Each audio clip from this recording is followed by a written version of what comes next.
his what? His what? Practically, the table stand. Oh, The stand. Then I'm not We can get. leaning over the book. Yeah, we can get a stand for Camera it. Yeah, angle. sure. I like learning. There's a certain physical aspect to learning a book that's laid out this way. It comes from the Gemara. Oh, yeah? With the fingers on the page, and especially with the small font. You see a lot of pictures of like Kanievsky like this a lot. Right.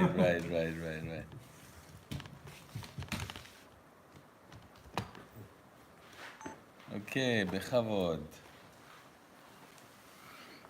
Good Mehran, Torah base, Sif Vav.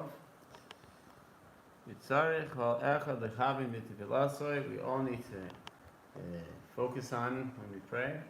Sheyakasher atmi l'tzadikim shebedor. Connect ourselves to the tzadikim of the generation. And why should we do that?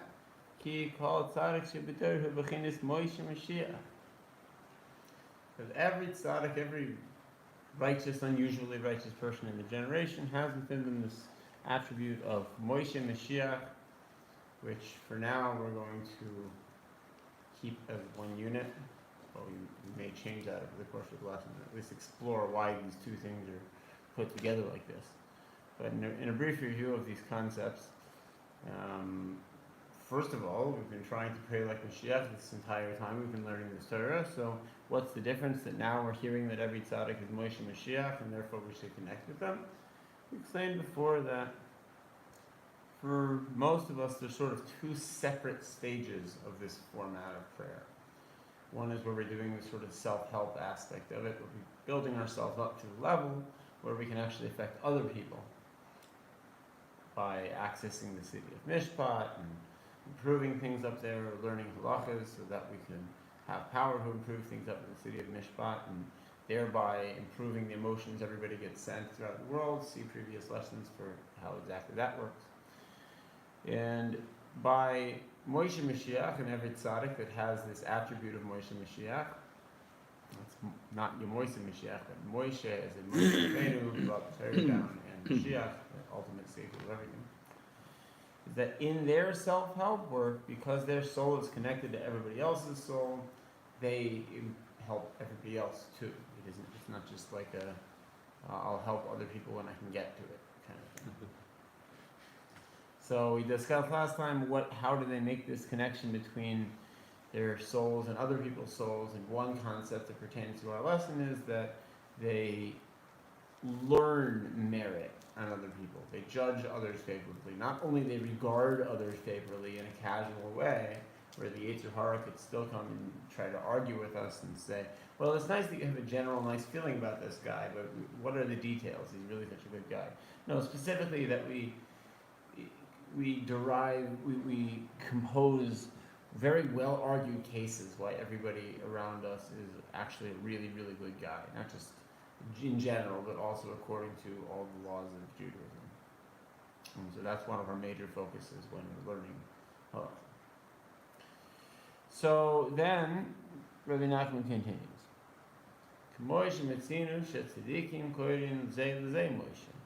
So if you should wonder how tzaddikim are connected with Moshe Rabbeinu in general, and obviously he's a tzaddik, they're tzaddikim, but there's levels here. How are they all especially connected? Because we have a situation in the Gemara where one tzaddik calls another tzaddik Moshe. It's like we call each other dude, they call each other Moshe. Moshe Shacher Ka'amrat. He complimented what he said, or at least he gave him the benefit of the doubt, to see that Gemara inside for your interpretation of the context here, but he called him Moshe as a term of respect.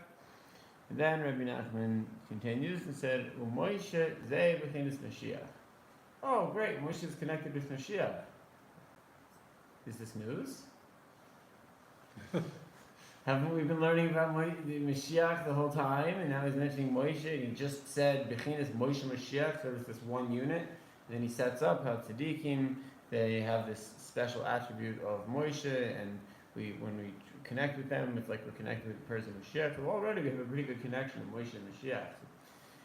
Why is Rabbi Nachman telling us this here? Another version of that question is, one level of question is to say, what's the novelty in this? But why do I need to ask that question? If Rabbi Nachman is a little bit going out of his way here to mention to us that Moshe is Bechinas Mashiach, that Moshe is like in a great way Mashiach. There's some reason that we would think he's not, that we have to be told this. I tell you, in fact, that guy is wearing a hat. Oh, like, it means I must have thought he wasn't wearing a hat that he's telling me that. So whenever there's a statement here that's seeming a little bit out of the blue or maybe repetitive, we have to ask, well, what would the alternative be if he didn't say this? There's a secret to understand. It's not just Likutei Moharan. They say this about various Sfarim, that if you think you understand the book, take out one word and see if the sentence still makes sense. If it still makes sense without that word, you didn't understand the book. Every word is important enough to pick up a whole phrase here. So what's the Havamina that Moshe is not Bechinas Mashiach? So, in one of the famous commentaries on the Likutei Moharan, the Be'er Likutim, he says like this: "V'davar hasaga ve'yediya v'raimus etzadik v'terasa." Concerning the matter of understanding and knowing just how great the tzaddik is and how great are the tzaddik's teachings. Soive v'kavana al yechidei hadeiros. We generally think of, well, if I want to understand tzaddikim, I'll think of the most classic tzaddikim and I'll try to understand them. Rabbi Shimon Bar Yochai, the Rizal, Baal Shem Tov, just top-notch tzaddikim. Even other tzaddikim, wow, this is the tzaddik. Even other tzaddikim regard this guy as the big tzaddik. And this is when we're talking about tzaddikim relative to other tzaddikim.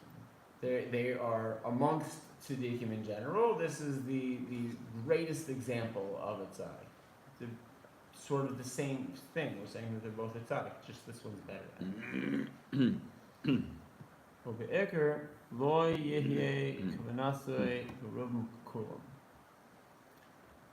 So we're just saying that they're not comparable, really, to everybody else that's mentioned, but we're still comparing them. We're still discussing them in the same sort of way. It's like the difference between 1 and 1 times 1. 1 times 1 is 1 squared, fine. So it's very much like 1, but it isn't just 1 in isolation. When we say 1, we compare it with other numbers. It's still like in the context of other numbers here. So this is kind of the level that we usually think of when we're trying to contemplate tzaddikim and think about what exactly a tzaddik is and how great a tzaddik is, to compare them to other tzaddikim.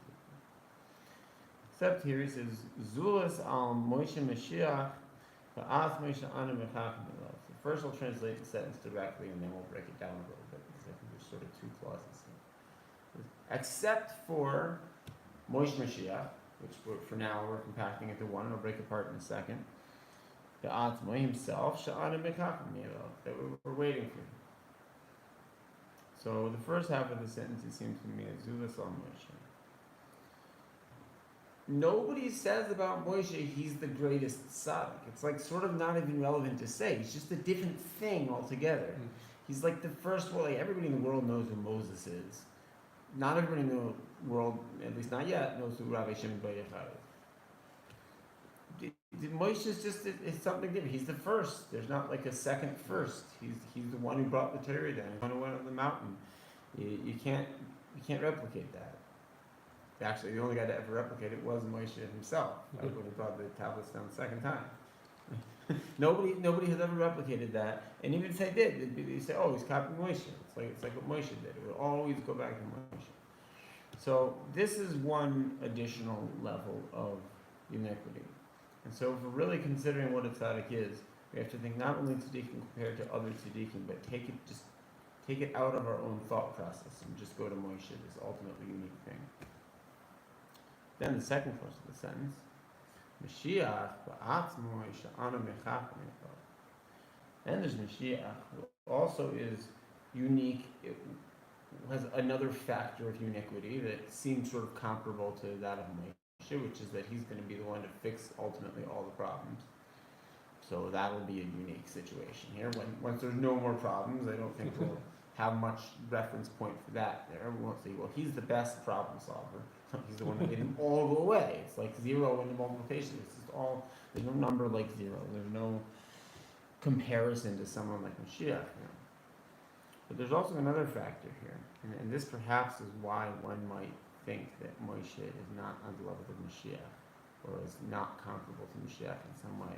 But we're going to analyze that and look at why Rabbi Nachman told us again that they are. Are we waiting for Moshe? We have a commandment to wait for Mashiach. The Rambam says we should wait for Mashiach. Moshe is as amazing as that was. What happened with Moshe Rabbeinu? That seems like that's like a thing that already happened. It's kind of confusing to say that we're waiting. So it seems, I think this is the Hava Amina. This is the why we might not think that Moshe and Mashiach are directly comparable, because we're waiting for Mashiach, but nobody says that we're waiting for Moshe. Very nice. But Rabbi Nachman says that they're equivalent. Moshe is the Mashiach. So there's a couple of ways we can spin this. One is that we can say, well, just like we're waiting for Mashiach, we should be waiting for Moshe. It's kind of a non sequitur. I can't find a strong explanation of what that would mean exactly, but you could say something else. That Moshe, he gave us all the tools. He gave us the Torah, and he gave everything that Mashiach is going to do. Moshe has given us tools for basically understanding. He gave us, when Moshe came down with the tablets, with the 10, what 10 whats? There were 10 commandments. There were instructions. Torah Tziva Lanu Moshe. He gave us specific commandments. So Mashiach, we don't really know anything about Mashiach. There's things written in the Rambam and commentators in the Rambam, but the Rambam also says that it's illegal to make too many predictions about the times of Mashiach. It's also to do so. So inherently, Mashiach is this great unknown. But Moshe has basically revealed himself to us over the course of several thousand years. First we had the Chumash, and the Mishnah, and the Gemara, and the Rishonim, and it says in the Midrash that this all came out of the conversations that Moshe had with Hashem. It was all compact in the word Anoichi, which was all compact in the letter Aleph. It was all there at Har Sinai. Moshe spent 120 days up there reading the Chumash. At Moshe's learning speed, a lot was learned during that period of time. So, none of the things that we are told to do, none of the information that we're given is abstract. It's not that there is this abstract Mashiach that's something that we completely can't understand, and then Moshe just gave us things that are going to be sort of inspiring, but rather that these are tools that we're going to, we can do the mitzvahs. I don't think anybody has any sort of question about that. But there's a klipa here of thinking that Moshe and Mashiach are not equivalent, that will be relevant especially to the instructions that Rabbi Nachman taught us in this Torah and in other Torahs in the Kutim Le'olam. We'll say something about the Kutim Le'olam in a moment. The way this klipa works, one time somebody asked me, so you believe that God is completely incomprehensible, right? I didn't answer. Right? Like, you believe that, right? Like, how could you not believe that? Okay, but so if you think about it, if there was no comprehensible aspect of Hashem, what would I be doing putting on tefillin on? Like, putting on tefillin, like I can somehow verify that these things are correct. Or wearing tzitzis, or praying out of a prayer book, or doing any of these things that the Torah tells us to do. How would I know? Why would I bother trying to eat kosher food if I didn't know what it was? I had no way to identify it. No, so we can't say that we completely don't understand. Now, on the other hand, you can't say that we completely understand. Somebody who completely understands something, somebody can say, well, I completely understand what tefillin is about, and therefore I can just accomplish the same thing that tefillin accomplishes, and I don't have to actually put on the tefillin to do it.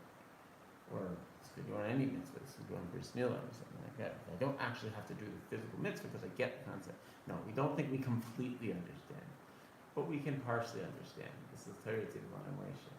This is the equivalence of Moshe and Mashiach. That this ultimate goal is realizable in a non-dream-like physical way. And where somebody might run into an issue with this is specifically some of the teachings that we've been discussing here, that we've discussed in a very abstract way that there's a Yetzer Hara that wants to take people's emotional energies and move them around, and eventually we get to the point we're talking about a mystical city where everybody's emotions are sent down from there, and we have to learn Halacha so that we can make rulings in this mystical city. It sounds extremely abstract, but in fact it's been riddled with practical instructions the whole way. So the only klita is thinking that it's incomprehensible. So, along with Moshe and Mashiach, there also are certain events that are associated with these people. To expand upon the idea a little bit more. So we have here in one of the later Breslev Svarim, called Mesilas Yesharim. Efshar Mechos Kavzim Niben Geula Harishona LeGeula Ha'achrona. There is a way to erase this imaginary line between the Geula Harishona, which seems to refer to Yetzias Mitzrayim, but really could refer to any Geula that has happened already, seemingly, and this mysterious Geula in the future. Okay, it's a Harishain, Yimsa, Hagol, Harishan, Shehu Moshe Rabbeinu. As we said, the Geulas that have already happened, the salvations that have already happened, are associated with Moshe Rabbeinu. Okay, it's a Sheni Ya'am Melech Mashiach, Shulgam Kain Moshe. Notes to us here, by the way, dear reader, Mashiach is equivalent with Moshe, as Rabbi Nachman did. But he said basically the Geulas that are to come are associated with Mashiach. Chapamu Chazar Mitzvah B'chol HaTaisafos and Shalish and Drashis and Parkin and Seifet and Hanit. So one difference is that Mashiach is going to have all the updates. But again, these are not updates we don't have. If somebody says, I don't see where tefillin are mentioned in the Chumash, it's like, because Toitafos is you break the word apart and it's 2 words for 2, so it's the 4 boxes. Okay, but so we got that from Rashi, right? From Midrashim and the Gemara. So we've got actually a lot of details. And if it's not clear to us what's the Halacha from the Gemara, why do we wrap the tefillin around our arm this way? Why does it say that in the Gemara? There's the Rishonim, and then there's the Echronim, and there's modern Poskim, and this is also all mirrored in Kabalah and the practical Kabbalistic teachings of Hassidut and Musar, more sort of direct personal improvement sort of teachings. We have access to a huge amount of this information. It's not. We don't have access to all of it, but let that not be a barrier. There's a halacha pertaining to issuing a judgment, like in a situation where people have a monetary dispute or something, and you go to Beis Din about it, which is that someone who doesn't know what to do shouldn't be the judge. Why is that? Besides for the obvious reason, there's a specific type of mistake that they could make. There's 2 kinds of rulings one can issue. One can issue a ruling from Din Torah, meaning that the halacha is clear, that there is a clear source somewhere. I think it's referred to as a Daf Mishnah. If you just do your homework, there's a clear answer found. The only reason there's an argument going on is because these 2 people didn't actually find the answer, because I'm not saying it's easy to do the homework, but the answer is there. And then, if the answer truly is not there, which takes quite a bit of research to verify, there is room for shikul das, for someone to use their own logic to figure out what the proper halacha should be, who owes who how much money, and things like that. But the mistake that somebody could make is that they could apply their own reasoning when there is already a perfectly clear halacha. And if their own reasoning does not match that perfectly clear halacha, at best, their ruling is nothing. There's a good chance they could wind up owing money to one of the 2 litigants who they wound up taking money from. So you owe this guy $50 based on my reasoning. Well, that's not actually what it says in Tzfat Israel or one of these later halacha books. So then the judge now owes $50 to the guy that he told he didn't $50 to. So if we don't need to be worried that this is left up to my imagination. Almost all of the details that we could think of have been written and discussed. And even if we can't do the homework ourselves, we know somebody who can. And even if the guy we know can't, he knows somebody who can. I very much doubt that any Jew in the world really is more than 3 or 4 steps away from a guy who knows nearly everything. If he just asks the smartest kid he knows, and that guy asks the smartest kid he knows, before you know it, you're going to pretty quickly get to a guy who knows how to rule on nearly any situation, who's up to date with all the latest developments that Mashiach has been bringing for Moshe Rabbeinu, because it's like the same guy, right? Moshe didn't stop. It wasn't like a one-time event. He's been developing the thing for us the whole time. And this is what Mashiach. And it's going to get to a point where all of us are like that smartest guy who knows everything. It's just what we're working on it, right? Including you, boys. With Torah, there's a pattern of widening and contracting, The Mishnah is not that large of a set of it, not the Mishnah that we have these days is not that large of a set of reading, but if you just read the Mishnah, it's going to be not so clear what the Halacha is in a lot of situations. So the Gemara explains it, it opens it up. That's a rather larger book, the 2 Talmuds. And then, even if you get through all that, there's many halachas that's not clear exactly what the halakha is. You read Rashi and Tosafos on the page, they don't agree, so how do I read this thing? So then there's Rishonim, and Rishonim is like just the ocean. It's just so many letters. The whole page is like tiny text, and it's just just columns, pages and pages. So then you have a contraction into the Shulchan Aruch. Basically, what the Shulchan Aruch did, and his counterpart in Europe, the Ramah, is they read all that stuff, and they were just ultra geniuses. They had a very strong level of this Moshe Mashiach energy. They could bring it into a way that now we can get updated brief rulings that anybody can read that accounts for all of this information. And then the Shach and the Taz, and here's Sinai, and all these others from Beis Shmuel, and they all come and they expand the Shulchan Aruch. And then we have modern Poskim books that kind of bring it back in. So there's this expanding and contracting. But through this expanding and contracting, we get more and more and more information, and then it gets to a point that now let's help everybody get it in the class. Now we're going to give another big lecture. Now we're going to narrow it down so everybody in the class can get it. And by that Ratzei V'Shuv kind of motion that happens with the development of the Torah, there sort of is a uniquity point here where everybody's going to get it. We all know stuff in Halacha that we couldn't have been. We know that you can't drive a car on Shabbos. Now, go 300 years ago, I'm sure the Vilna Gaon knew that he couldn't drive a car on Shabbos, but he couldn't explain it to anybody. They didn't have any cars. There weren't cars yet. I'm sure he could predict in his mind that this thing was going to exist and what all the halachas would be about it, but that doesn't mean that it was ready, that the world was ready for that yet, right? But we get it. So it's most definitely not a lost cause, and we definitely don't have any excuse to say we don't understand it or to do it. Not with tefillin, and also not with the instructions in prayer that we're getting in this and other Kudim. When we look at this one, Moshe Shayech the Torah Shekibel Mesinai, Zois the Torah Asher Sham Moshe Lifnei Bnei Yisrael. This is the Torah that Moshe placed before us. Again, we're going to the past tense.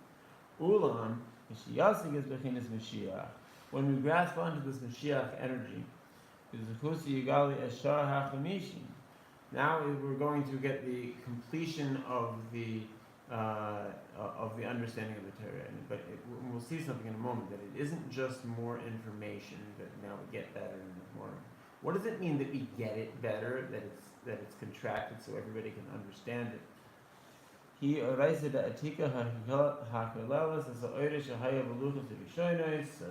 Again, we have like this sort of mystical description that the broken luchos where there is some sort of information is lost in that, or at least set aside for a time until people are ready, and Mashiach will be able to bring it back. We're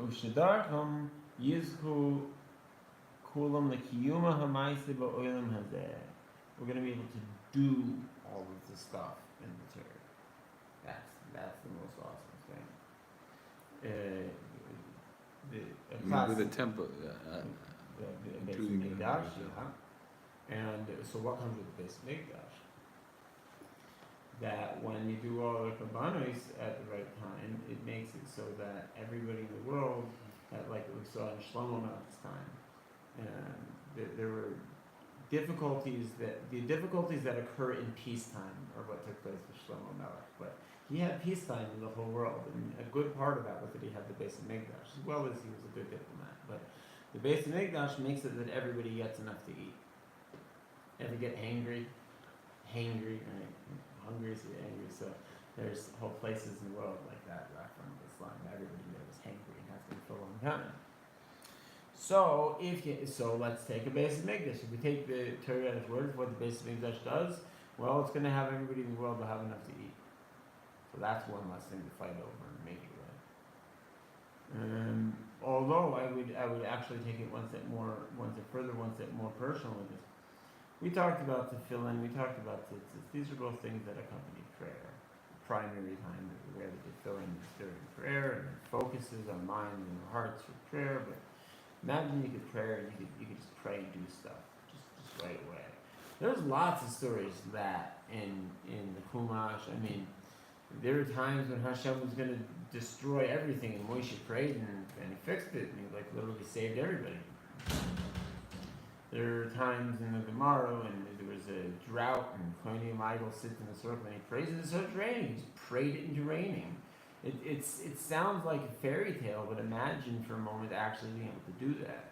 Whatever you need, you can just pray for it. If somebody's sick, they don't need to take a pill with side effects. They don't need to buy anything. They just pray and it gets better. Not in a silly way, just imagine that could be so. So Mashiach is going to make this so, and there are stair steps to Mashiach, which is the Torah of Moshe, because Rabbi Nachman told us it's the same guy, it's been the same thing. We shouldn't separate them into thinking this praying and making things happen is like an impossible thing, or an incomprehensible thing, rather. We know the mitzvahs, and out of the mitzvahs now we know these steps in prayer that Rabbi Nachman taught us, that it's incumbent to us to do.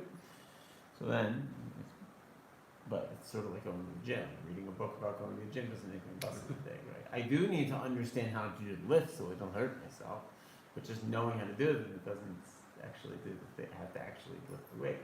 So it's the same thing. Afshar the Rois as a Sefer L'Chud Moiran, it is reasonable to regard L'Chud Moiran. It is in keeping with the intentions of the author of L'Chud Moiran. Gesher ben Shtei Nekudas Elu, as the connecting point between these two places. These two places being the level of Moshe, which is all the Torah that we have so far. And if we want to know what the Torah says about pretty much anything in the world at any level of detail, I doubt any of us are more than 3 connections away from someone who can answer all those sorts of questions. So that's one of the points. And then the other point is the Mashiach point is we get it so much that we can pray and make things happen. So that sort of solves all the problems right there. It's not that I don't know the solution to any given problem, I just don't have the stuff to do the solution. So if I could just pray and make it happen, well, that would be the fix, right?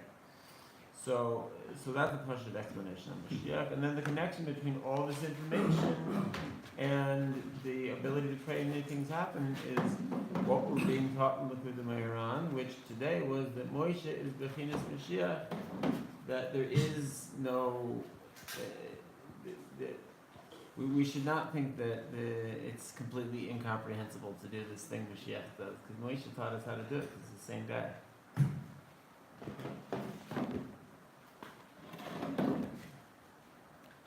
Thank you so much.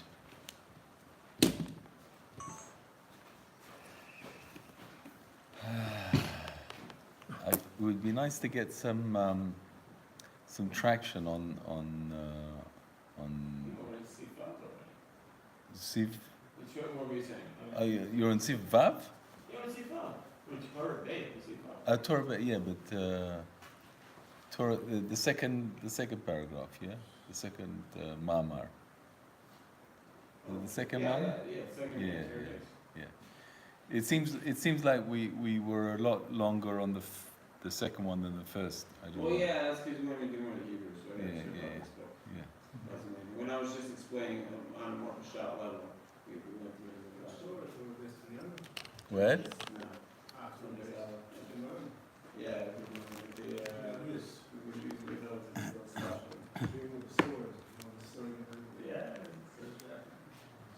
Yeah. You're moving things around. Yeah. The location. But even that guy has a different switch out, right? To this. Anything I can do? Not at the moment. There's also a beautiful story behind it. Yeah. Yeah, the tree, nothing to do. Who knows about that tree? Let's see. As soon as you realize that they're not going to argue that the tree is the same color. That's how they forced me down. It wasn't forced me to shit. I have the box.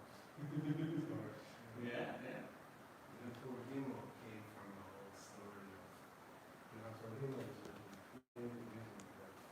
chazan of the city didn't want to come see it. So that means the pasuk in Tanakh about something to do as a row and loses it.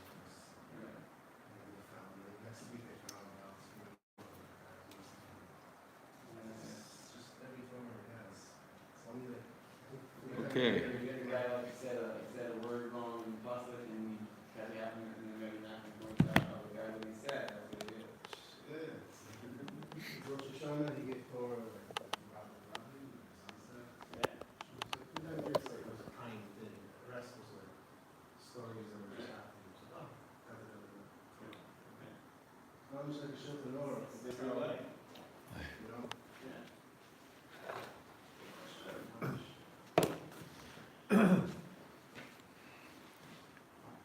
Laser, you want to come here?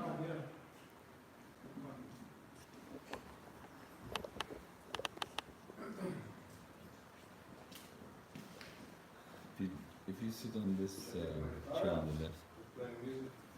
Yeah. You sit on this chair.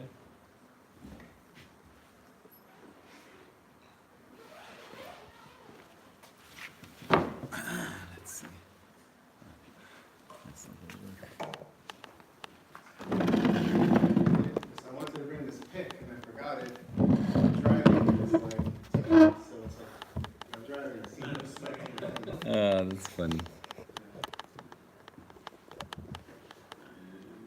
Actually covering a lot of text, it's just from a different start. Yeah, I think we need to cover. I think. Yeah, I think so. over here? Yeah. Just so that we can get some feel like we're getting some Want this out of progress. your way here? Is this in your way? Because there's so much, Okay. That's what I'm thinking now. I think the first one was not enough details, and the second one is I'm feeling this, but you What's the, well, maybe we can tell you if you're about to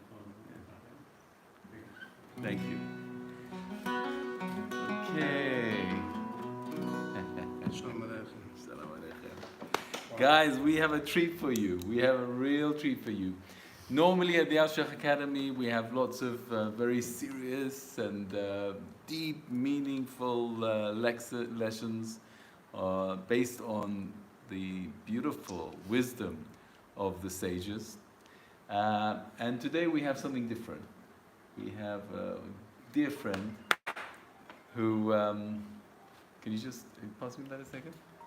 Who is giving me, giving us a chance to discuss nigunim. And a nigun is, how would you define a nigun? A nigun. I read one time in Sefer Breslov, I think in Sefer Midot, if I remember correctly. Oh, one second, I forgot to. I think in Sefer Midot, if I remember correctly, that Rabbi Nachman says that there's two ways of playing music today. There are ones who take it from musical notes, and there are ones that draw it down. So, music, as we learn in Torah Gimel, different places in Kutim Ram, Torah Nun Hey, he speaks about how it's connected to Nevuah. How the musicians would Nevuah play. is from prophecy. Prophecy, yeah. Yeah. It comes from the same place, music and Nevuah. So what happened was that the musicians would play and the prophets would prophesy through the music. Ah, that's right. They often couldn't prophesy without being inspired with the music, right? Yeah. So when you're speaking about a nigun, usually a nigun is a tune without words. It's usually a haim that goes sometimes 2 parts, a third part that just repeats itself, and each time we get in a deeper devekut. And it's like the ladder of Avram Avinu, the dream. Yaakov Avinu, right? Yaakov Avinu, the dream. It's the angels that are going up and down. It was all music. It was all musical notes. And the nigun is a form of devekut, and one who merits. Devekut, for those that don't speak Hebrew, what's devekut? Devekut is like expanded consciousness. Okay. It's like your mind is awake, it's connected to God. It's where my heart is opened, where a person is able to speak fluently what is in his heart, which is also a level of prophecy. It's when our prayers are fluent in our mouths. And through this comes the nigun, which is usually a lot of the Hasidic nigunim, a lot of the tzaddikim who merited to draw down nigunim, don't have words, but words can always be added to it, like tehillim, words that sometimes are fit into the vessel of the nigun. So the nigun is a vessel, and then you can add words, you can just haim it, you know. And one of the beautiful things is that it can have as many voices as possible. If you ever been to a tish before, like when the Rebbe gives a tish, you see thousands of Hasidim singing a nigun, and it's pure devekut, which is expanded consciousness. And What comes first, the prayer, prophecy, or the nigun? prayer or prophecy, I mean, I believe it's kind of the same thing, you know, because I think the nigun, I believe the nigun is a prayer. It's a form of devekut, expanded consciousness, where we're trying to reach out to this. We call it the organus, which is the hidden light that we're all trying to get to. All joys that we're trying to achieve is really coming from the organus. And when we do this, it is a form of prayer. You know, like David HaMelech, it's Tehillim was known, he was a musician who sang his prayers. And this was considered tefillah, which is like Torah learning. You know, we say when we finish Tehillim, we say it in the end, and we say it's like the book of Bereshis, the book of Shemos, you know, we say. And through this, you know, we get to this achievement of devekut. So, can we have an example of a nigun? Would you be able to give us an example of a nigun? Yeah, I mean, I've been playing this. I wrote this, I think, maybe 2 years ago. Right. And another thing I'd like to mention about a nigun is just like a certain smell can sometimes remind you of something from your past. A nigun can sometimes also, I'm not saying that you're envisioning like a prophet envisions it, but it can also bring you into a place of a vision where you feel this nigun comes from. And this is a nigun I've played many times in Tzfat with the Chevra. I've been playing this today, and I felt like I'd reawoken. Because the way I envisioned this nigun, it was, when first Hashem, I would say, gave me this nigun, I imagined, when I did close my eyes, the smell and the vision I did get was when David HaMelech would go out to war. It was like a war chant. Wow. And there were different parts that came later, because sometimes the nigun doesn't come all at once. And it started like this, you know. Truth is, it started from the second part, was the first part, but I used this part that came later to start from the beginning. So it's called Shvagat David. I call it the roar of David, you know. But you can call it whatever you like. So it goes like this.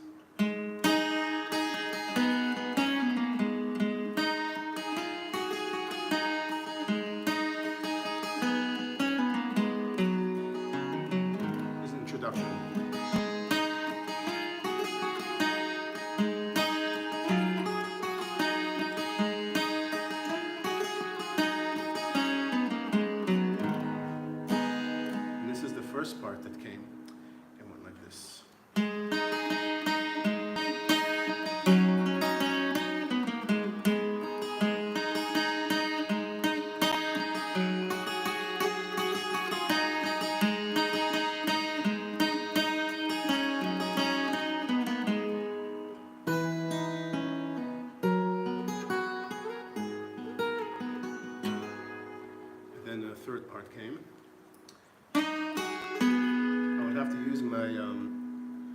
fingers as a bass, because usually I would have a rhythm guitarist play it with me. Mhm. You're going da da da da da da da da da da da da da da.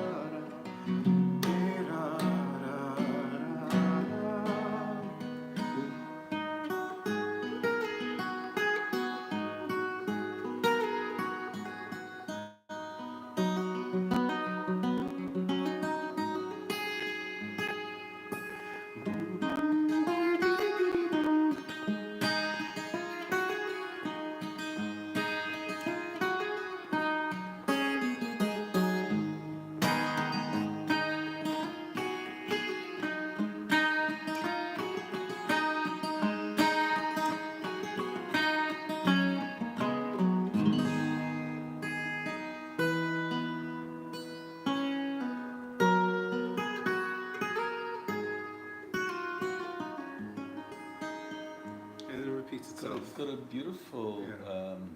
folkish feeling to it. It's almost like I felt like I've heard it like I've heard it before in my soul somehow. Yeah. But it's not the first time I've heard it. You know, it's like remembering a tune almost. Yeah, it's exactly. It's like a smell that you remember, and it's like, it's not just like when David went out to war with his enemies. It's the war of the obstacles. It's if you watch a movie, for example, the real thriller of the movie is the music behind the scenes. You know, if there's a scary part, and they don't That's make right. like do do do do, That's it's not so right. scary. It's It's not like so- the music behind the scenes. Yeah. So, Rabbi Nachman used to mention himself, if you would only hear the song and dance behind my Torahs, you know, so there's really a whole musical behind us, and just from the mechitzas of this world, we're just not hearing it. But the more we channel into it, the more we can access that nigun, Mm. which is constantly happening. What would you say is the difference between a nigun and a song? A song. So, I mean, a song is many kinds. Baruch Hashem, there's many kinds of songs. We haven't reached the 8th note yet, which we can't even grasp what that means. But a song is, you're talking about the blues. The blues is a way of expressing stories and pain and joy and making it through the day.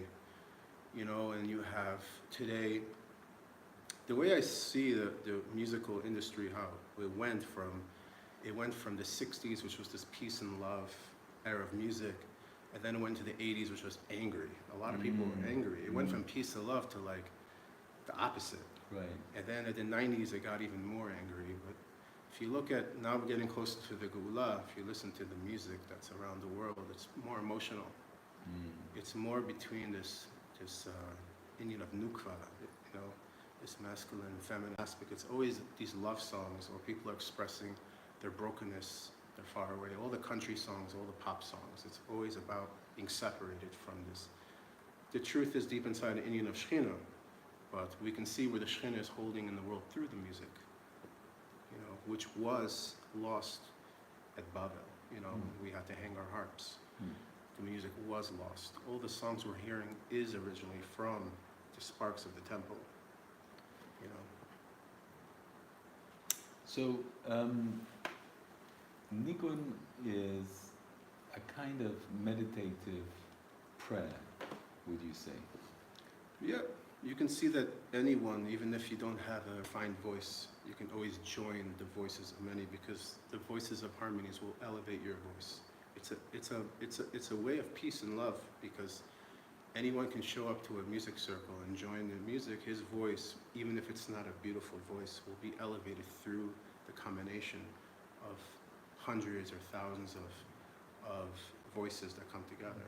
It is a unity, you know. Okay, so let us imagine that someone in our audience would really like to learn or to create a nigun. How would they go about composing? How do you go about composing a nigun? So, I've been playing music for as long as I'm playing music. I've always told people that have asked me sometimes to write songs is I don't know how to do that. You know, there's a lot of musicians out there that get called up to write a song for a project, and in 2 days they can write a song. I don't know how to do that. And sometimes it takes me 15 years to finish a song. Wow. Sometimes something comes right away. I have to humbly admit that it's mamish from Hashem. When it comes, I wouldn't call myself a writer or a poet, but when it comes, it's a place of surrender. It's like when your prayer is coming smoothly out of your mouth, and the words are coming out and they're just flowing like shifri kamayim kilev, you know. My heart's pouring out like water. This is the inyan of music, when the music can flow and the chords of the song can create a vessel for those words to enter, which is another deep thing. Is important to understand in musicians, to learn different positions, how to shape the chords. Because I've always felt that the chords are vessels for the words that are waiting, which are the prayers to come down into these places. So first you do the tune part, and then you allow the words to flow into it? Is that what happens? I mean, I would say if you're talking about a nigun, it would be more like a haim, you know, but if I would put it all in short, it's a place of surrender and veikut. It's a place where you come, where it says the prophets would only really prophesy when they were in joy. You can't receive prophecy. There's an inyan of receiving prophecy from the other side, like Bilam. You know, we can learn from his name, Bet, which is the first letter of the Torah. You know, Ayin, the 75th is the Torah. Lamed is the last letter of the Torah. Mem is the 40 days of the Torah's birth. We can see that he had this koach of prophecy, like Moshe, but in the Sitter Acher, he got it from the other side. Right. So obviously, there is music. If you learn Torah Gimel and the Kuti Maran, he speaks about music that can harm an individual, but he speaks about Talmud Bavli, which is very connected to Al Nard Bavel. We can discuss it. It's a whole very deep inyan of Yud Zayin B'Tammuz, Yerushalayim, connected to the mind and the heart. So in this inyan, when a person's able to calm himself with joy, now I don't mean joy like he's happy and laughing, because a broken heart can also lead to joy. And we're not chas v'shalom talking about atzvut or depression. We're talking about a leiv nishbar. Leiv nishbar is when a child is far away from Ima, far away from Abba. He's crying to come home. And this was David HaMelech. He had a leiv nishbar, and through this comes joy, and through this comes music. Which is important, I would tell someone who does want to write nigunim is, first of all, a nigun can come to you without a guitar. You know, there's a lot of tzaddikim that wrote nigunim, they didn't play instruments. But today, it's very simple, you know, all you need to do is play a simple chord, and you can just repeat it, you know.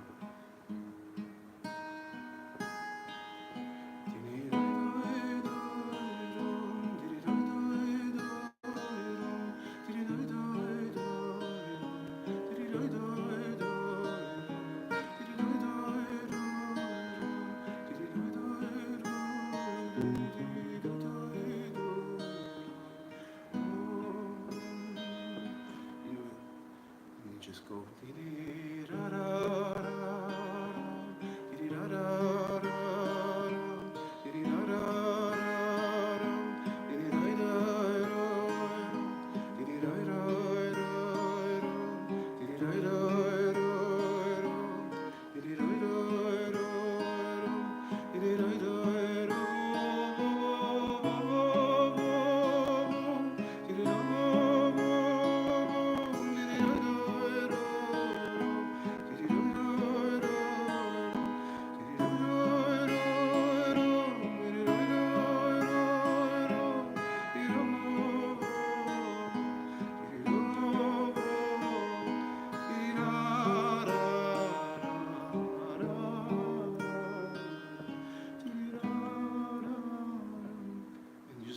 Let the nigun carry your voice. Let the nigun carry your heart. It's beautiful. You know? How many chords is that? It's like two or three. I'm going like the ladder. I start. It's like the ladder of Yaakov. I start from. I just go in this position. I guess a B. I don't know the names of the chords or any theory. I've used my ear, so whatever this is called, it's some kind of B. And then I would start from this chord. And I'm going up the ladder. And the third part will take me in wherever it takes me in. It's a whole new note.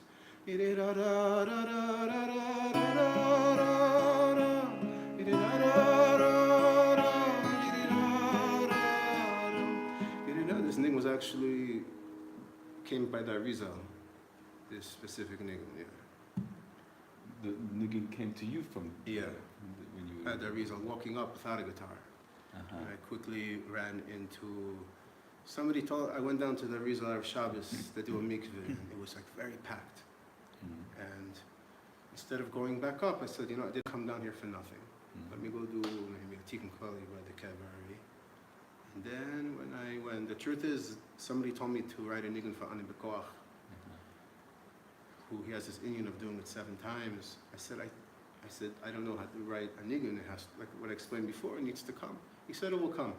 So I went to the Ari, and the way up, it came. So we added,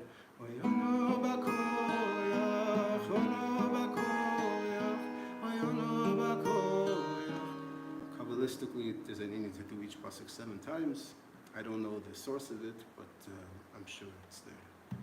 So it seems to me like you get a chord and you take it to a sister chord, and then you go back to the first chord, and then the sister chord again. Is it like that? Is that kind of the dance, the method? It depends what the nigun is, but I personally, the way a lot of times when I write a nigun, first of all, it's very important if someone, I think every single person in the world can write nigunim. And what's important is to always have a recorder with you, because a nigun is like a dream. Ah, It can come to you and you can forget it very quickly. right, And when it comes to you, it's Hashem giving you this beautiful nigun. right. So today we have technology. Record it on your phone, grab a little thing, and later at night when you're home, play the nigun and just meditate on it. Expand it, let it carry you away till the next chelik that Hashem is waiting to give you comes. Like I said, sometimes they can come in parts. Sometimes the second part comes first. Hmm. Why? I don't know. But this is a gift from Hashem. It's something we draw down. We don't write it. We draw it down from Olam HaNigun, you know. Are there any a favorite chord that you go to chord when you don't know what to do? You just want to try something. Is there Yeah. So I was saying is what I personally like to do is when I write a nigun, I like to create the melody for it. So there's a nigun called Nigun Malachim. It was called Nigun Malachim, and later I added the words Ani Ladodi from Shir HaShirim. It kind of goes like this. I hope I'm in the right key. Singing it, I always forget, because the thing with nigunim, you always have low parts and high parts. Right. So sometimes Hashem gives you the gift of a refined voice, which is able to reach all these places with Yeshiva Das. Right. And sometimes you just feel stuck. So again, it's another Indian, a very important thing to discuss about how to refine your voice. And a lot of it has to do with Talmud Bavli, and connected to Yud Zayin B'Tammuz. And any person can personally reach this level of a refined voice, because it's taught how. But for example, I will take a melody.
you up. Let it take you on the ladder. Because, and especially since tefillah and nigunim, prophecy, and where does all the tefillah go? It goes to Kodesh Kodashim. It's Knesset HaTefillah, and that's where Yaakov had the dream of the ladder. This is all music. It's all music. Tell me more about this ladder idea. This idea of you're building a ladder when you're writing a new book. What does that actually mean? Building a ladder, and how do we create our ladder? There's a few places. I think it's very important to learn the Torahs and the Kutei Maran that speak about music. It's nifla. Which one are they again? I remember Torah Gimel, very important. It's how to be protected and elevate music. Torah Nun Hey speaks about what we were speaking about when Shaul became depressed and he lost his ruach. What did he ask for? He asked for a musician, and they brought David HaMelech to play music for him because he lost his Indian of prophecy. It says he fell into a choshech. And there's a Torah called the Reish Pei Beis. And that is a very important Torah for any individual who wants to play music. Because the whole inyan of Reish Pei Beis, what Rabbi Nachman teaches in this specific Torah, is the inyan of Nekuda Tova, of a person to see the good in everyone, even himself. Not chas v'shalom to say bad is good, but to find the good that's in a person, even if he's a Rashi. You can't say he didn't do anything good in his life. You can't say he didn't give tzedakah one time. And imagine you're in a field full of thorns, and everything is dead, but there's only one beautiful rose growing, and it's shining. But it's in a huge field of thorns.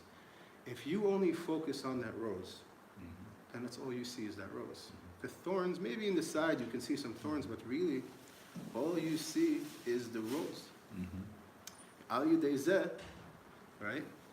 Then that whole world becomes that rose. And in that person, in that Nekuda Tova, that person's a tzaddik. You can't take that away. That person's a tzaddik. So we have to do this within ourselves and with the people around us. And what's really happening spiritually is that we are all an orchestra of the divine. You are a string of the divine, I am a string of the divine. If, chas v'shalom, I play your note by judging you favorably, then I can go. Now imagine this happens. You hear that? Did that belong there? No. That was me judging you on a very bad level. That was me like looking down at you, speaking lashon hara about you, feeling jealous about you, not judging you in the scale of merit. Right. Now, because I'm judging you favorably, which God wants us to do, God loves all His children. He wants us to judge each other favorably. Then I have to know how to play, go up and down the ladder, which is the notes. And the musician has to know how to play. Now, when he's speaking about the musician, doesn't mean a guy like me who knows how to play guitar. It means the way we see ourselves. Because any person you meet in your life, and any kind of mishpat you do on him, which is inyan of judgment, you're causing Rosh Hashanah on this person. And you're playing his musical notes. And chas v'shalom, if you judge him in a stage of ra, then you're hitting a wrong note, and you're taking, what happens if you're in an orchestra and one person goes off the note? Everyone feels it.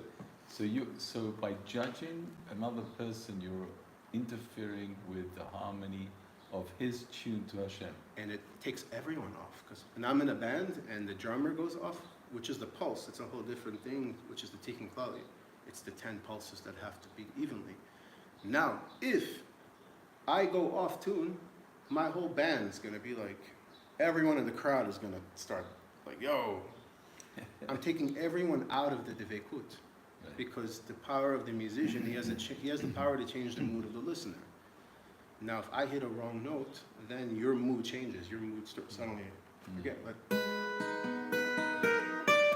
right? Yeah. That didn't belong there. Suddenly you came out of the devekut. Right. And from that place, Hashem, which is the place of peace and union, is a place where there's unity, that's where Hashem resides himself. Right. A place, someone who's haughty, Hashem removes himself. Why? Because I'm trying to be bigger or better, chas v'shalom. The whole inyan of an orchestra is that we're playing together. I have this part, you have your part. We all have this netzotz, this puzzle of the Mashiach, of the Gula, that we're all playing. We are all strings of the divine orchestra, Right. every single one of us. So we all know that music can change our moods. Can you give us an example of,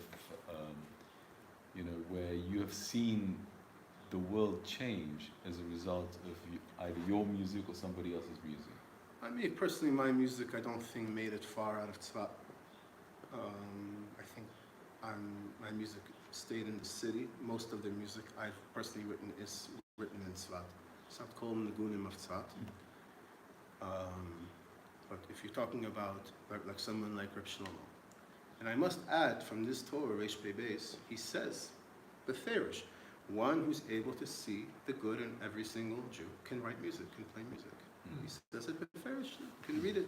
It's Torah 282 in the Kutei Moharan. And again, he's teaching every single person how to do this. You know, so nobody has an excuse to say, I don't know how to play, I don't know how to do this. No, there's an eitzah.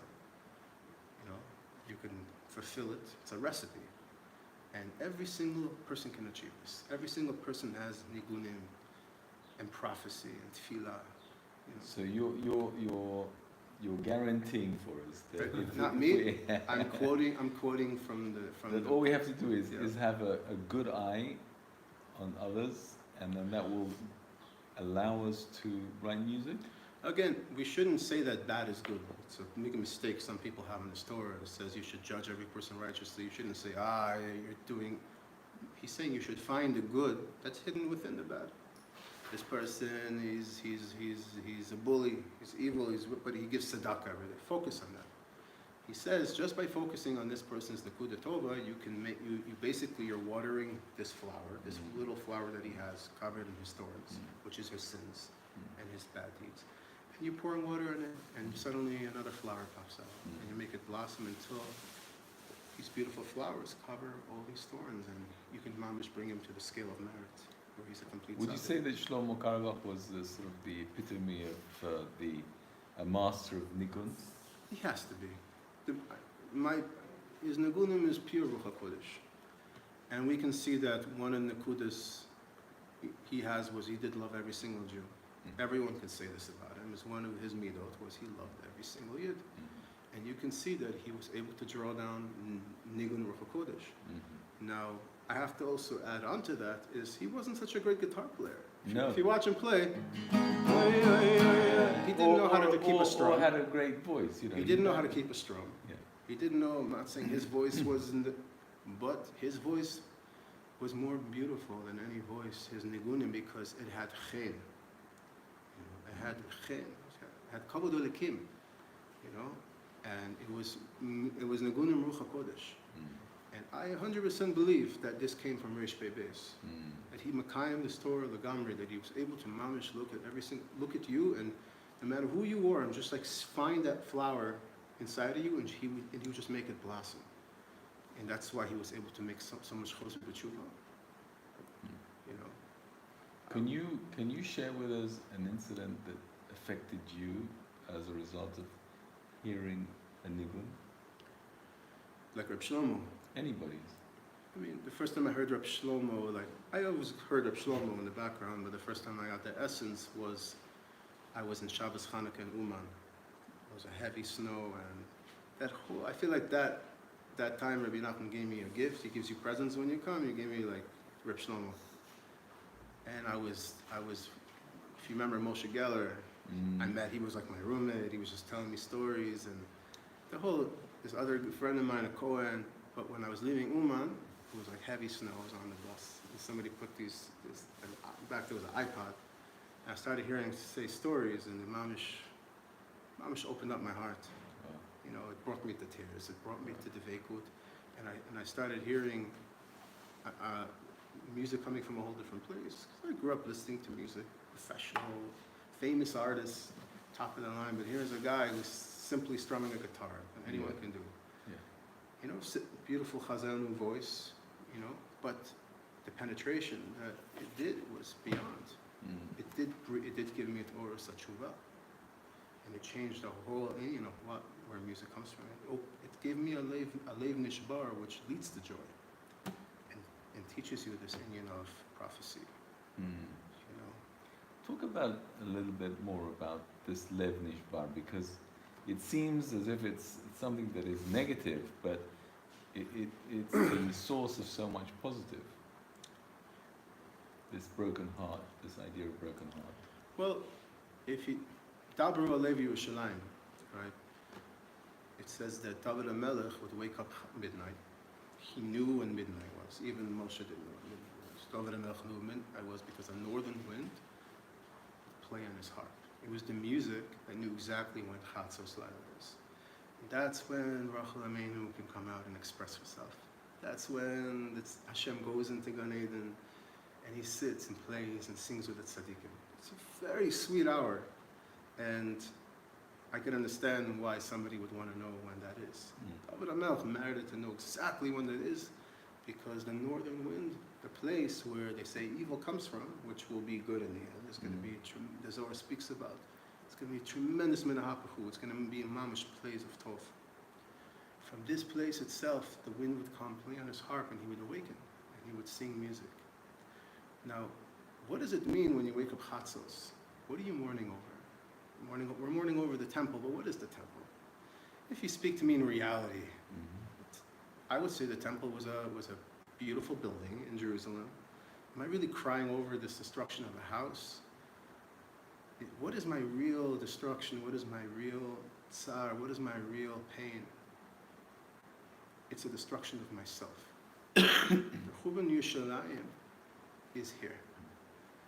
These are the walls of Jerusalem that surround my mind. Once I let the chametz, once I let anything breach the walls around my mind, then it can enter the temple and destroy the temple. That is Churban Yerushalayim. That is Yud Zayin B'Tammuz, Yom Yoshencha B'Taneh. The inyan of Yud Zayin B'Tammuz, what happened? It says Shichacha came into the world. It says Moshe broke the luchas, and we lost one of the crowns, which was a crown of like inyan of memory. And then also it says in the Gemara, when it was Das, it's like the Beis HaMikdash was built in this day. So the whole Churban Beis HaMikdash is connected to Das, which is knowledge. And this is where they hung their harps. Why were they hanging their harps? Because they didn't want to share this music. They didn't want it to spill over into the other side, which is where all the music we hear come today. It says the music did spill into the other side. So same thing. All the music that we hear today is from the other side? it's from the temple. The From the sparks of the temple, yeah. There's a source for it that I remember learning. I wish I could remember where. It says that all in the holy nigunim that we hear around the world, it's shorish is from the temple. Right. And that's why in Torah Gimel he teaches you how to elevate the music of the wicked. He says not to listen to it, but if you do a certain tikkun, which is, he says, learning Talmud at night, which is connected to Bavlis, where they hung their harps on Naras Babel, hung their harps on the willow. And the willow is Rabbi Nachman says, is the plant, the tefillah that you didn't do with das goes into the willow tree. The prayers that you didn't do with concentration goes into the willow tree. So this is the music that comes without, that falls into the other side where the prophecy is blemished. So if a person wants to mamish come to Nevuas based on Migdash, he has to rebuild the temple. And that has to be right here. When we're mourning over the destruction of the temple, we're mourning over the shattering of our own hearts. Because the Kodesh Kodashim is the heart. My mind is Jerusalem. The walls around my mind protect me from the machshavas chitzonius. And Likutei Moharan, he calls it kosher animals and not kosher animals. A person has to be very careful not to let non-kosher animals into his mind, which is what did they do? They send in a pig through the wall. That's when the whole destruction started. If you read the Tanakh, instead of sending in a sheep, they send in a pig. And this was already the beginning of the Tumah, because once you let in the chametz through the mind, that's breaching the walls of Jerusalem. And once they get in, they can burn down the temple, which is the heart. And then music gets lost, because now I take my harp and I hang it onto the willow tree. So rebuilding the temple is protecting, is keeping the borders around the mind, and only sending in sheep and not chas v'shalom. Talking about sheep, you surprised me last year when you announced that you were becoming a farmer and raising sheep and goats. What's that like been like for you, and what have you learned about that? I mean, the Indian itself, raising sheep and not goats right now. Goats they're little troublemakers. I had goats, I had sheep. Now I only have sheep. Sheep are like Hasidim, you know. They're like Hasidim. They come out for the kugel, and you know, they kind of like go where the kugel is, but no, there's a lot to it. But personally, what I do is I raise them in the fields. And I always had a personal problem. I can share a lot of things about it. One of the things is that I get bored easily. So when I try to do his this in the forest, I sometimes fall asleep. Yeah. I start losing track of mine. But there's an Indian of responsibility when you are shepherding animals and you're in the field. You have a task of responsibility. You have to watch your animals. So your mind's always awake. So you can't fall asleep. So it's a beautiful way to always pray. You can always pray to Hashem and his is play music. Were you inspired to create something as a result of you being in the fields with the sheep? Yeah, there's a Torah in Likutei Moharan, Samach Gimel, in the second part of Likutei Moharan, where he talks about shepherding and music. Mm. I have to be honest, it's hard for me to understand this Torah fully, and there's no tefillah on this Torah. Which Rav Nassan made a tefillah on every Torah, and I haven't found a tefillah on it. He speaks about how the shepherd needs to be, first of all, shepherd needs to make sure that he's shepherding the sheep and they're not shepherding him, and that the music comes through the grasses that they eat, and then he takes them to a new field, and then he gets a new song through that new field that they eat. Nice. And he speaks about this and about what he sent the Shvatim down to Yosef. He sent them with the song of the land of Israel. To be honest with me, some Torahs of Rabbi Nachman are very deep, and I didn't grasp anything. And I hope to go more in it and get more information. But it's the whole union of you being their shepherd and them not being your shepherd. Is when you're able to have this place of Yeshiva Das in the field, where your sheep are herding and they feel safe. Then you can sit down and you can play music to Hashem, and you can talk to Hashem. And there is a very special union of this, and they also love music. You know, there are different breeds of sheep, some love it more than others. But so we have time just for one more tune. So would you thrill us with another? we could, if you want to play like a Shlomo tune, you can do a happy Shlomo tune. And I always like to play the melody, so it goes like this.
that part. Laser, Yeah. God bless you. Thank you so much for entertaining my crazy idea. And I learned a huge amount of Torah, and I would love to learn some of those Likutei Morals I think we must, related yeah. to the music.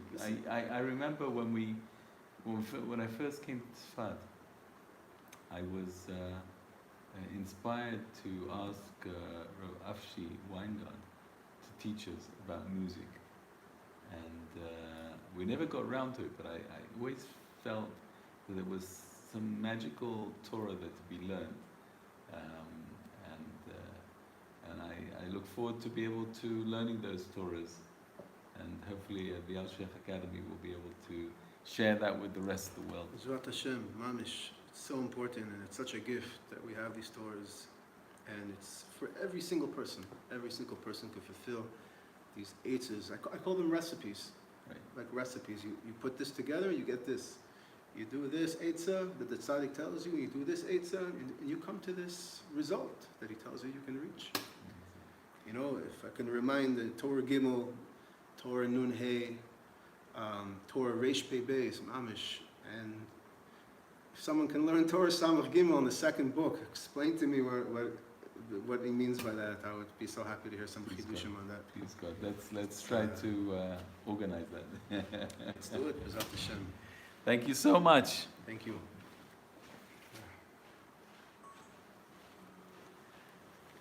Okay, Baruch stick Hashem. around for our next talent.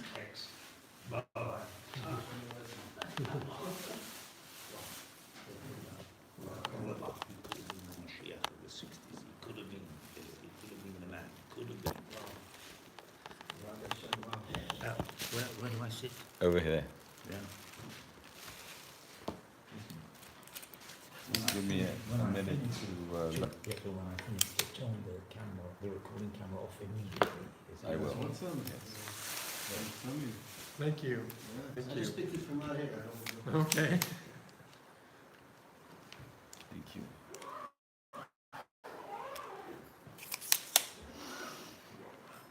Okay, let's just get the camera into position. Turn the light around. Okay.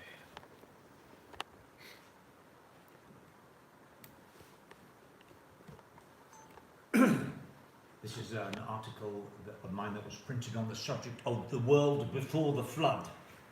The antediluvian world was paradisical beyond our ken. There was perpetual spring weather all over the globe. Luxuriant tropical fauna grew at the poles, and even the Arabian and Saharan deserts were covered with verdant forests. Wheat grew as tall as trees, with kernels the sizes of fists. Men enjoyed optimum health, a lifespan of centuries, tremendous fecundity, vast intelligence, and freedom from all vexations. Diseases did not exist, death occurring with a sudden, painless sneeze. Men would sneeze and they would drop dead. It was not until Yaakov Avinu, hundreds of years later, that men started to experience suffering before death. Gemara Bava Metzia 87. Population statistics show that starting from 8 individuals, the survivors of the flood, to the present world population of 8 billion is a perfect exponential growth curve over 4,000 years. This is greatly perplexing for evolutionists who maintain that men have been around for at least 2 million years, and that by now the world population should be very much greater, in the order of trillions. Population formulae show that it is quite possible that the number of people in the world before the flood was greater than the world population of today. The first men were of great height and titanic physique. Some of the Nephilim, Anakim, and Bnei Elokim referred to in the Torah literally had some angelic yichus, angelic ancestry, with skeletal structures of tremendous size, says the Zohar. Even Moshe Rabbeinu, Moses, who himself was 10 amos tall, 10 cubits, that is 15 feet, was hard put in dispatching Sichon and Og, who were the last and least of the antediluvian giants. The victory over these two brothers, Sichon and Og, was considered more miraculous than the victory over the Egyptians. When the Emperor Hadrian boasted of his victories, Rabbi Yochanan ben Zakkai humbled him by showing him the corpses of the original Amorite inhabitants of Jerusalem, each of which was 18 cubits long. Kachagovim v'chein hayinu b'eineihem. We were as grasshoppers in their sight. Bamidbar 13. The phenomena of gigantism can be explained by the very far-reaching physiological effects of the much higher speed of light which prevailed in the past.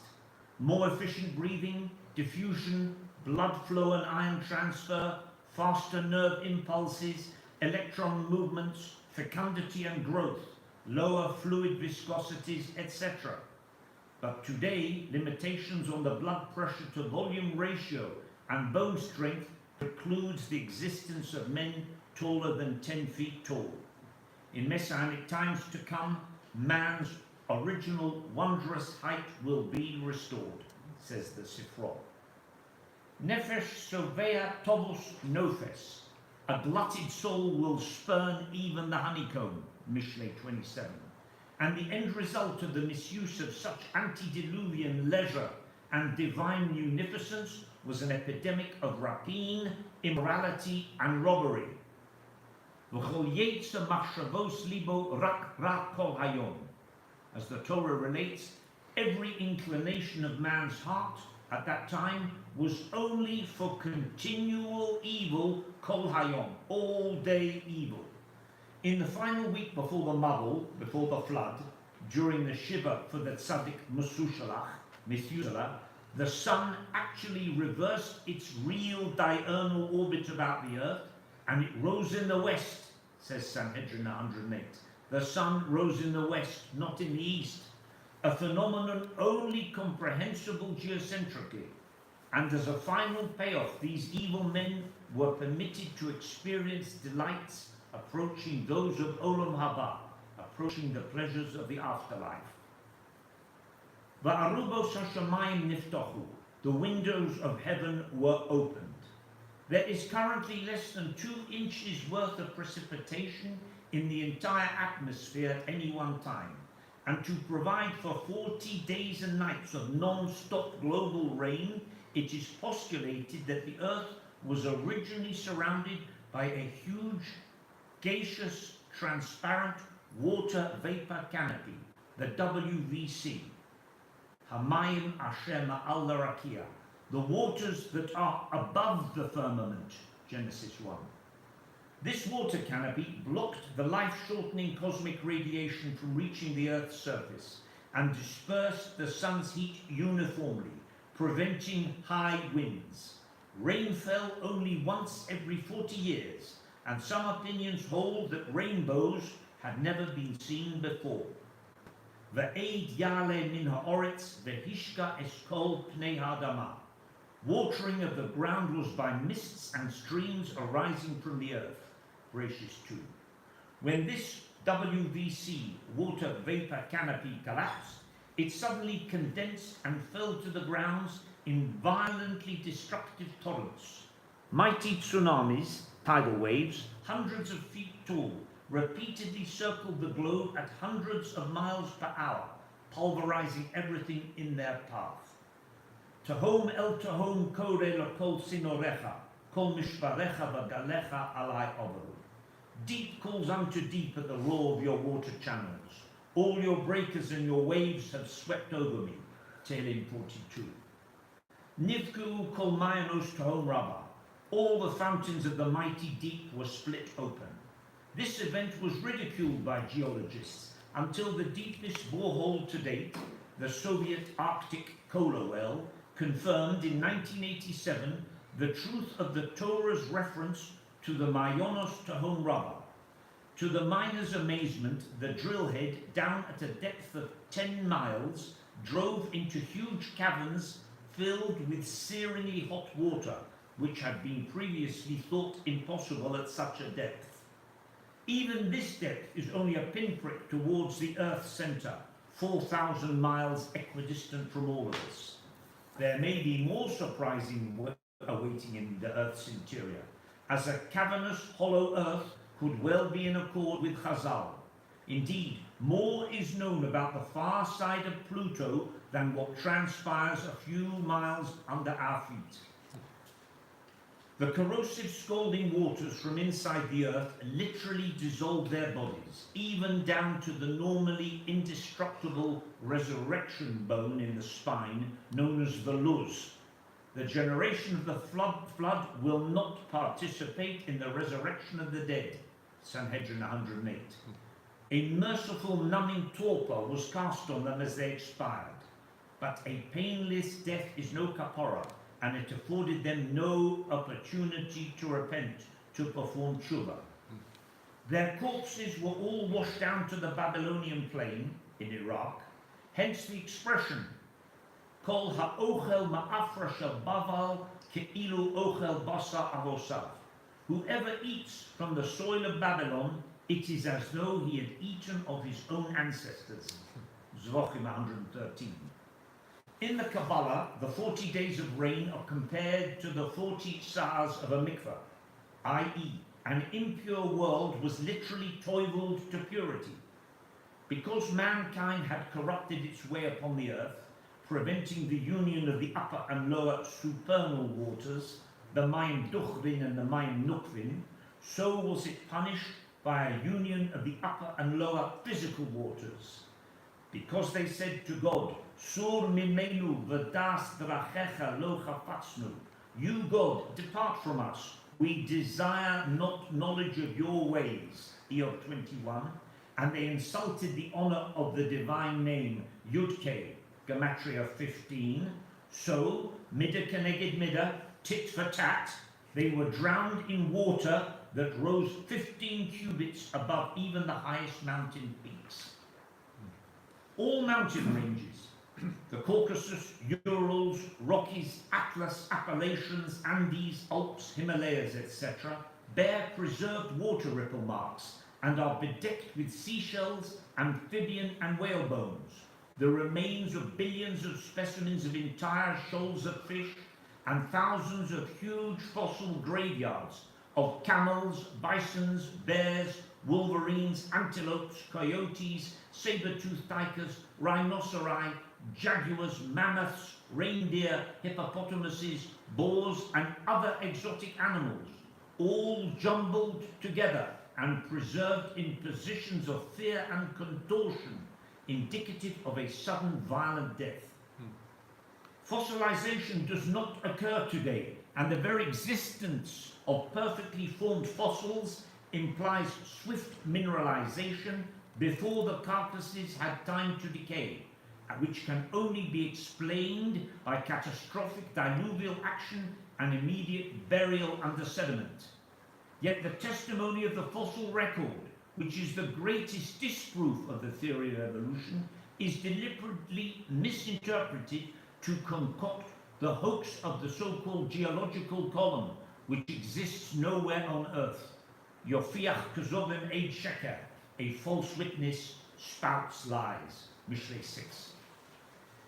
The bubble completely washed away the precious original 3 toftochim, 3 hand breadths of the super fertile topsoil, carrying it away to the ocean floor. Since that era, biological, genetic, and physiological forces have been in a continual and relentless decline, which will not be restored until the Messianic era. The fossil record shows that mosses, which once grew 3 feet tall, now reach only 1 inch.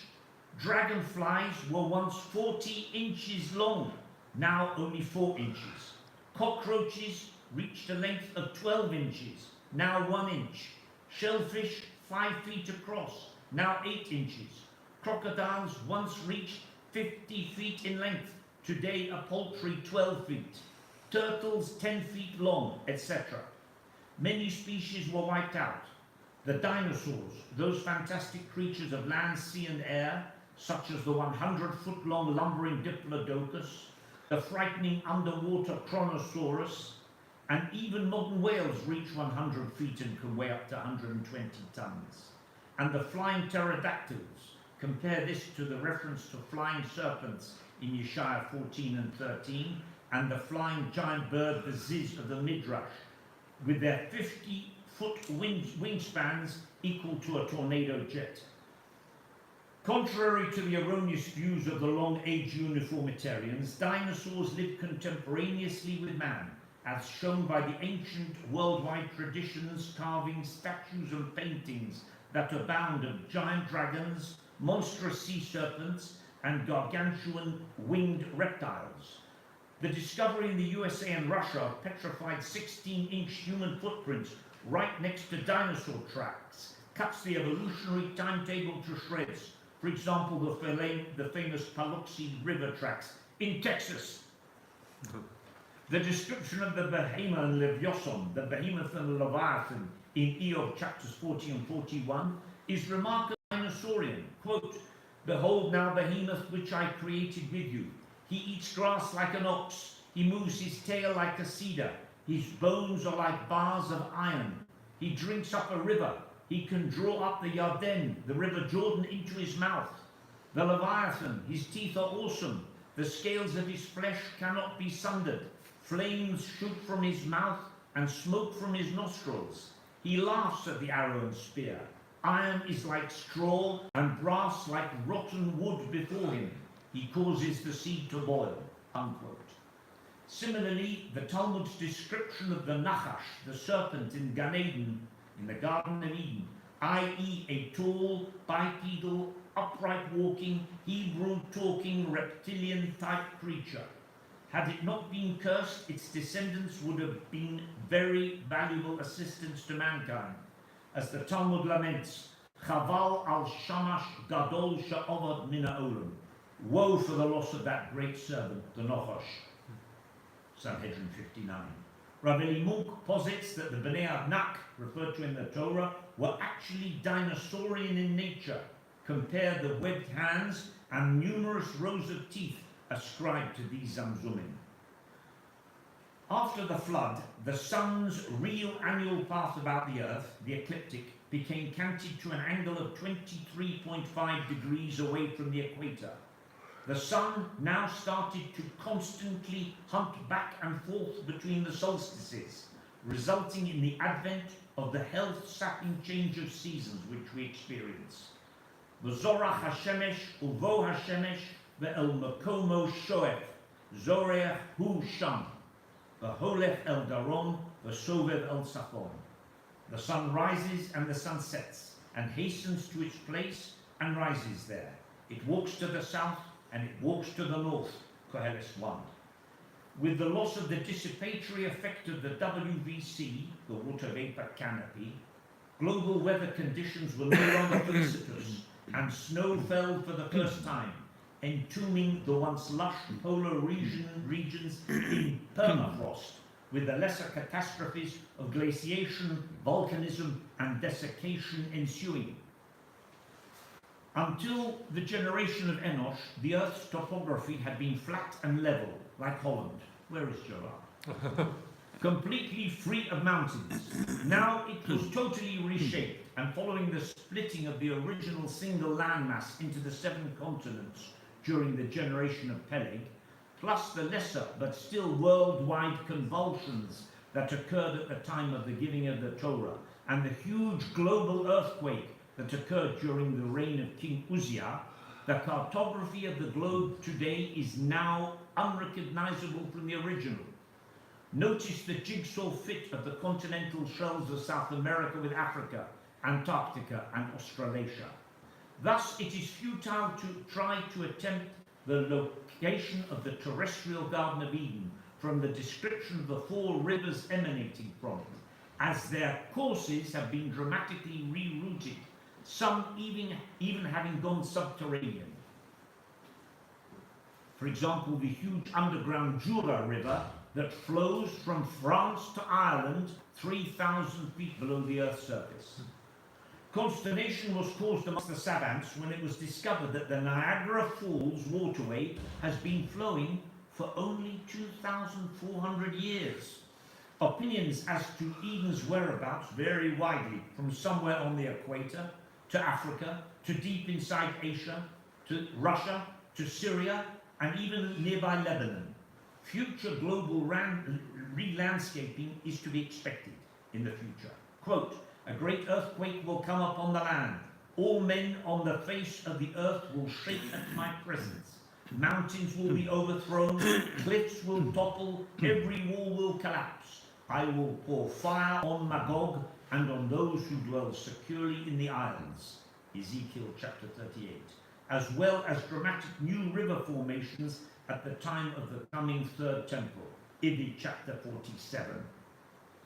Even on the most minimalistic definition of a cubit, the ark was at least 450 by 75 by 45 feet, a volume of 1.5 million cubic feet, displacing 20,000 tons, and more than enough to contain a representative pair of each species.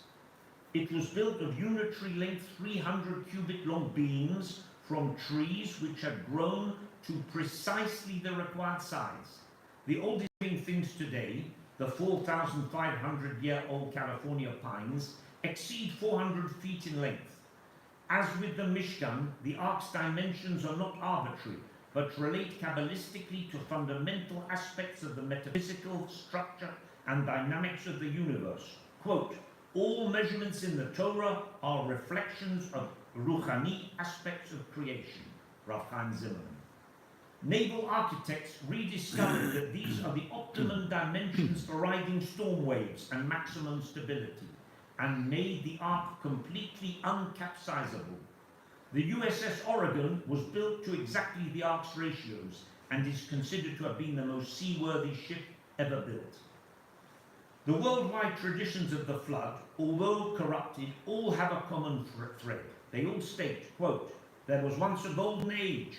Men were twice as tall as us. They saw all. They knew all. They were not those. 8 were saved, and they lived in a boat for a year."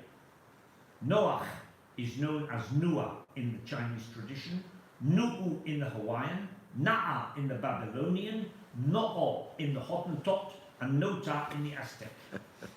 Yeah, Hottentot. The pyramids of Egypt were built with incredible speed. Their method of construction is still a mystery. The pyramid of Cheops is composed of 2.5 million blocks, somewhere 200 tons, yet laid with such precision of astronomical alignment and exactitude of construction that a knife blade cannot be inserted between them. Maybe the Egyptians had access to the stone-icing shamir worm, or even built by sorcery and levitation, of which they were masters. As the Talmud states, 10 degrees of kishuf, magic, descended to the world, and Egypt took 9 of them. Kiddushin 49. Similarly, the ziggurats of Babylon and Mexico, the 90-ton stone men of Easter Island, the stupefying temple at Baalbek in nearby Lebanon, how its 2,000-ton blocks were moved and raised is completely beyond the comprehension of modern engineers. The fantastic structures of Lake Titicaca, the enigmatic lines of Nazca Valley, and many other perplexing megalithic structures. Even modern lifting gear can barely budge, let alone lift, the gravity-defying sarcens of Stonehenge. In those days, men could circumambulate the globe in a short time, says the Midrash. The sagacious Kadmonim had access to skills which have been lost and to which we have not yet reattained. The great stores of knowledge of pre-flood and pre-Babel wisdom were kept in the huge depositories of the ancient world, in the great libraries of Memphis, Carthage, Alexandria, Constantinople, and Yucatan. All were wantonly put to the torch by the Romans, the Vandals, the Spaniards, and the Mohammedans, a loss that cannot be calculated. In 640 CE, the Caliph Omar used the millions of priceless manuscripts of the Library of Alexandria to fuel the city's baths. For 6 months the fires roared, fueled by the knowledge of the ancients. If only a fraction of these incunabulae had been saved, all the piled high or hoary errors and prevarications of the anti-Torah and hostile atheistic historians like Dio Cassius, Herodotus, Thucydides, Hellanicus, Appian, Voltaire, Gretz, Weiss, Wellhausen, Spengler, Russell, Toynbee and Taylor would be demolished, and the missing pages of history would be known. History would have to be rewritten and geological time revised in accordance with our Torah sense. Beneath our feet lie the fossils of millions of extinct animals and men. They are a silent witness to a time when mankind became so depraved that finally it was virtually wiped out in one great cataclysm of water. Fearful though this thought may be, we can take some comfort that we have been promised that this will never happen again. Next time it will be by fire, a mabul shel eish, as it says in Tzfania 3, Ki ba'esh kinesi te'achel kol oretz.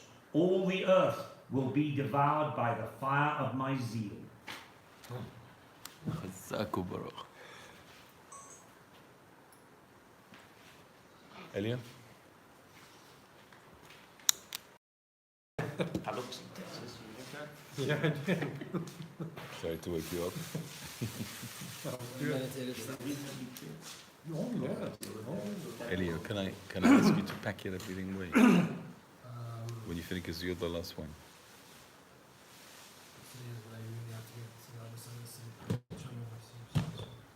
Okay.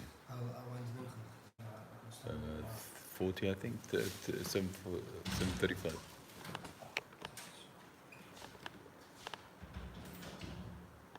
Alright, Tzfat Israel, we're here in the Alshech Academy on a Wednesday. We are in Derech Hashem, and we've been learning in the second chapter of the book, in the second part of the book, third chapter, however you want to say it.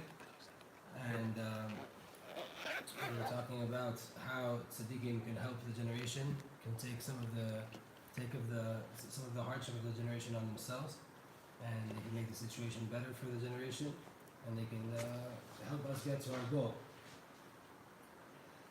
And we have more here to say. The Ramchal is going to finish off this chapter now with a short idea. 2 little letters. Excuse me. And it goes like this. נמצא לפי כל מה שביארנו. According to everything that we've explained so far in this idea of Alshech HaPratiyut, סיבות שונות המתחלפות למקרה בני אדם בעולם הזה.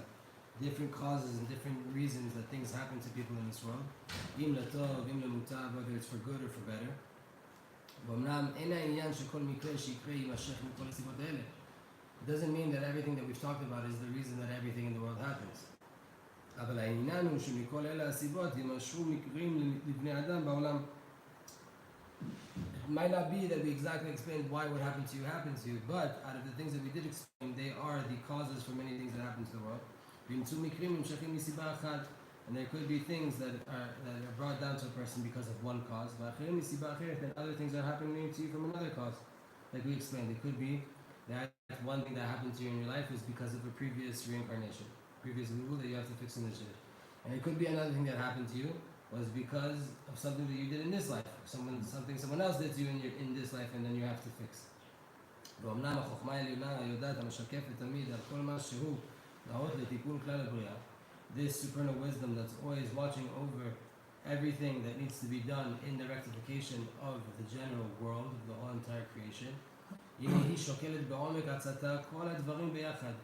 The supernal wisdom, meaning Hashem, weighs out all of the things that need to be rectified in the world as a whole and in your life individually, and works out a plan how everything can come out as one. ועל פי זה מנהגת העולם בכל פרטיו. And according to this, Hashem makes the world happen according to every fine detail. כי אולם אי אפשר לכל הסיבות האלה שיולידו תולדותיהם תמיד בשווה. It's impossible that because of all of these ideas, that the outcome of them will come out equally. כי פעמים רבות אפשר לאחת שתחיש את חברתה. It could be sometimes that something needs to happen in your life, but it conflicts with another thing that needs to happen in your life. כי הנה דרך משל, let's give an example. אפשר שלפי זכות האבות יגיע לאדם אחד עושר.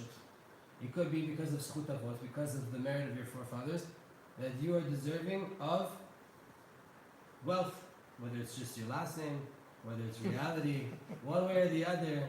It was decreed that because of your forefathers, especially if it's your last name, it's because of your forefathers that you should be a wealthy person. ולפי מעשיו, עוני. But according to actions, poverty. Right? So according to who you were chemically and biologically and your lineage of your family and your soul, you should be a rich person. But because of how you're acting, you're causing yourself to be poor. So now there's a contradiction here. ולפי החילוק הכללי, עושר או עוני, according to the general separation between wealth and poverty, ואפילו לפי המעשים עצמם, and even according to the actions themselves, כבר יעשה האיש מעשה אחד, יהיה הדין בו שתבוא לו לטובה אחת, ומעשה אחר יהיה הדין בו שתחסר לו הטובה ההיא. You could do one action that will cause something good to happen to you, and you could do an action that will cause something good that was meant to come to you to not come to you. אולם החוכמה העליונה שוקלת ומכרעת את כל הצד היותר טוב. What happens though in Shemayim? In Shemayim, they're always trying to bring us to tikkun. They're always trying to bring us to rectification, to a better situation. And the ultimate better situation, the ultimate tikkun, is that all of the souls that are deserving will cling back to their Creator in the world to come. Right? That's the goal. Always remember, the goal is to get to the world to come and cling to the Creator. Right?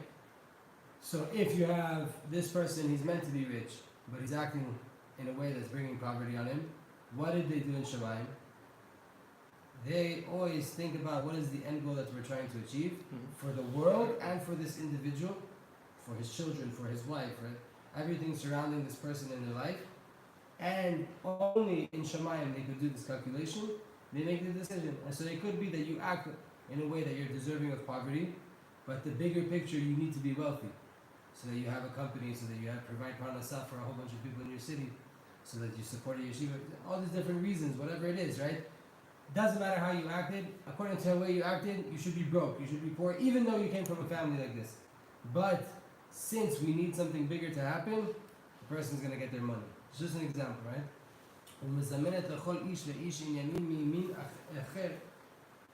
This supernal wisdom invites and makes an opportunity for every single person, individual, to get different things that they need to work on. Meaning,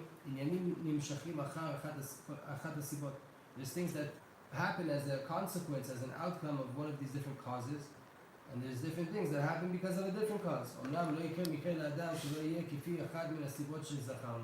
It can't be though that you're going through something in life and it's out of a completely random reason that has nothing to do with what we've mentioned.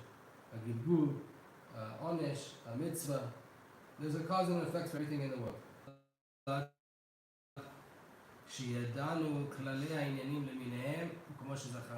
When you know that there's many different reasons for why things happen in your life, and you know that it's all for the good, and that Hashem has a perfect plan, and that the right outcome at any time, even if you cause a contradiction, things that happen to people that are just vehicles to get you to the goal. Right? Sometimes you're engaging with your purpose, and sometimes you're going through something that will bring you to your purpose. Right? מקרים שיהיו נגזרים על האדם להיותם ראויים לו מצד אחד מהסיבות שזכרנו למעלה. What is a kind of event that happens in your life? Something that a gilgul, a mitzvah that you did, something that's going on in life. And what's insane? These are because of that happening, I figured or you be that shouldn't have happened to you. כגון שנתעכב ולא הלך ואז סינה בים. אפשר שיהיו לצורך עצמו שהאדם שיקרא measures out everything that should happen to you in your life. שעל ידם יגיעו. Also, the plan So yes, you have a goal to get to, and with that goal comes a whole entire program of options of how you're going to get to that goal and different events that are going to happen in your life. עד שימצא הכל נגזר בתכלית הדקדוק למה שהוא הטוב היותר טוב באמת. So you find it to a place where everything is supernaturally decreed with the most perfect precision, leading you towards the goal in the best way possibly in truth. So this is about Ashgech Kotit, right? This was about the idea I'm watching over you, to strengthen the ideas, to know that everything that's happening in your life, and we're in the fourth parak, the fourth chapter. The idea of Israel and the nation.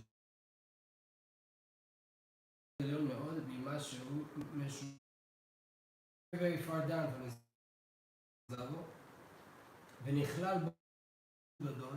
Now included inside of him was darkness and coarseness and earthliness and materialism, which was external to him beforehand. Many levels did for the eternal level that was now לא חדל בהימצא בכלל sexuality since that sin,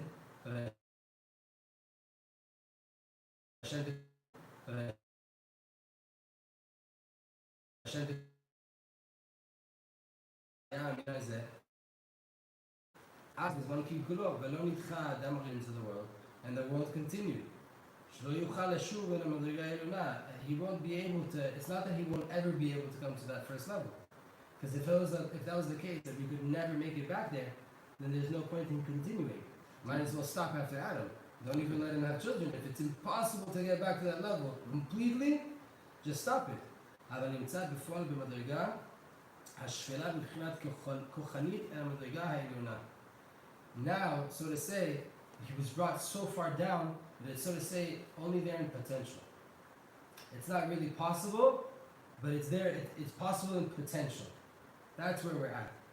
V'ine natana Adon Baruch Hu, Hashem, the Master, blessed be He, gave us לפני לתולדות ההם שנמצאו באותו הזמן, before these offspring that were found in that time, the children of Adam, את הבחירה שהתחזקו.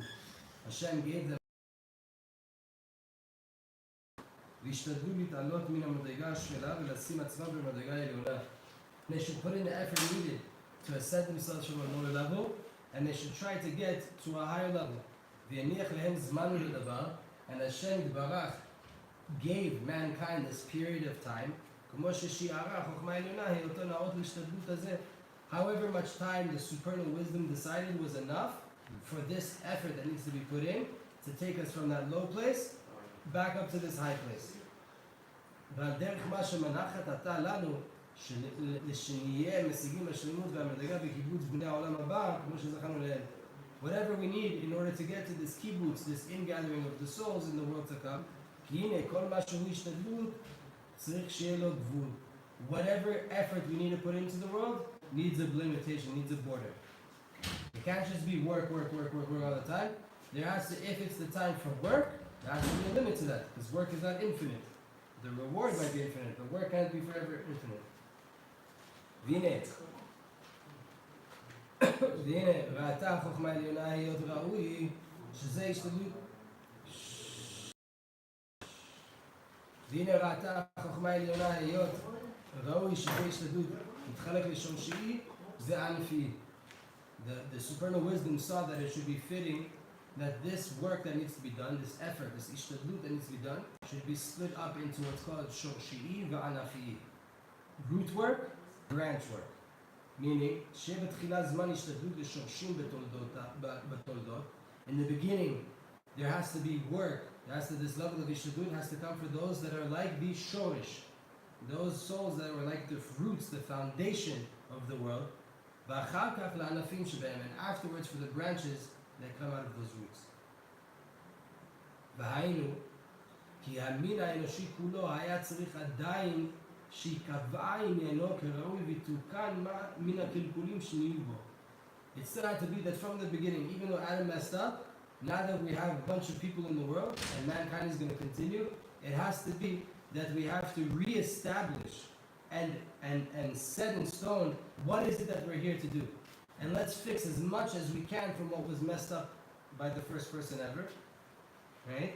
לפי סדר הדרגה, according to this order of the importance and the priority, הנה היה ראוי, it was saying, שיקבעו ראשונה שורשיים וראשיהם של תולדות האדם לעמוד במדרגה מתוקנת ויעמדו בה הם וענפיהם כי הענפים ימשכו תמיד אחר השורש. Adam was meant to do it all by himself. Messed up, and now there's children in the world on a very low level that have to get back to the super high level, right? So Adam was here and he needed to get here.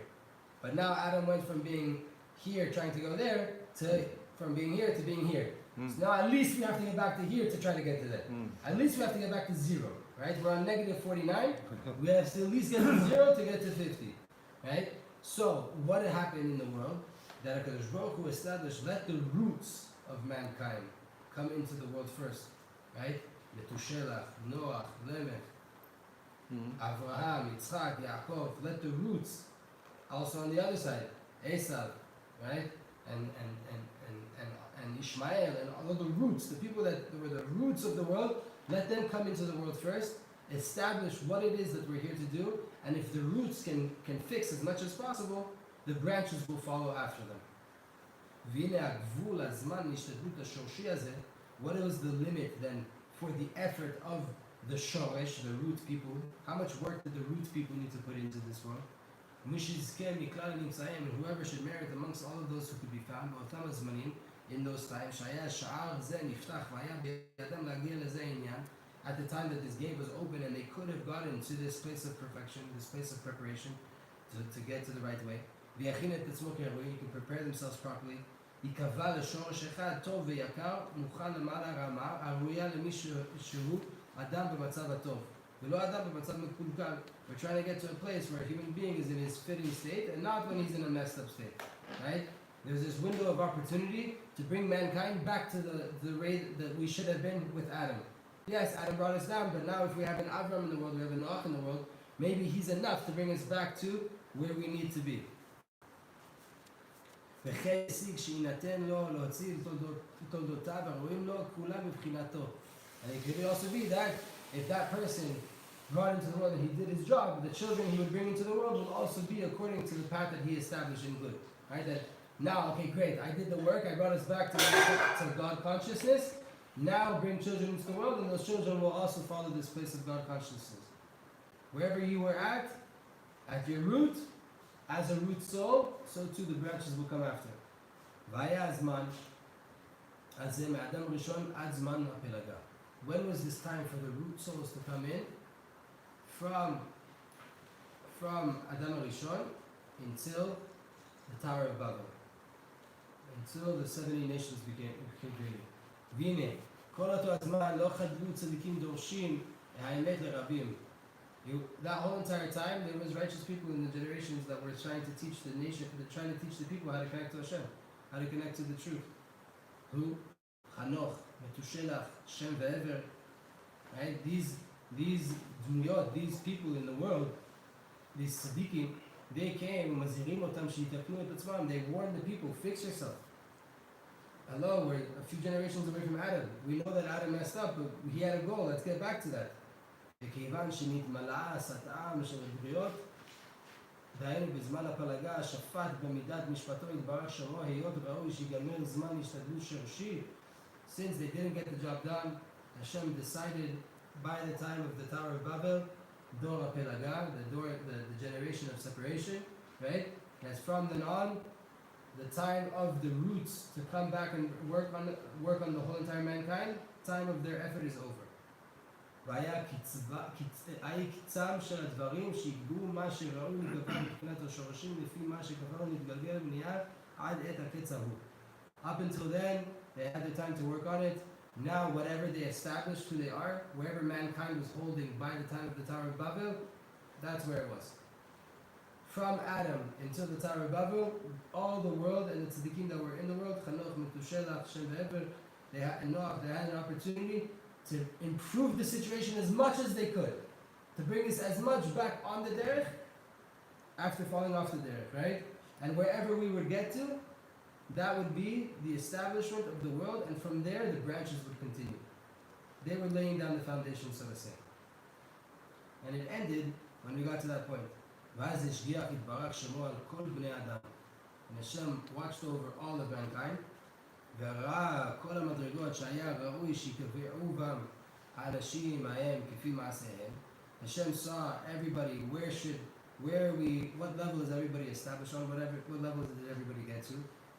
וקבע בם, and he established them there, בבחינתם השורשית, according to their aspect of being a shoresh neshama, a root soul, a soul that's coming to establish what's going to be in the world.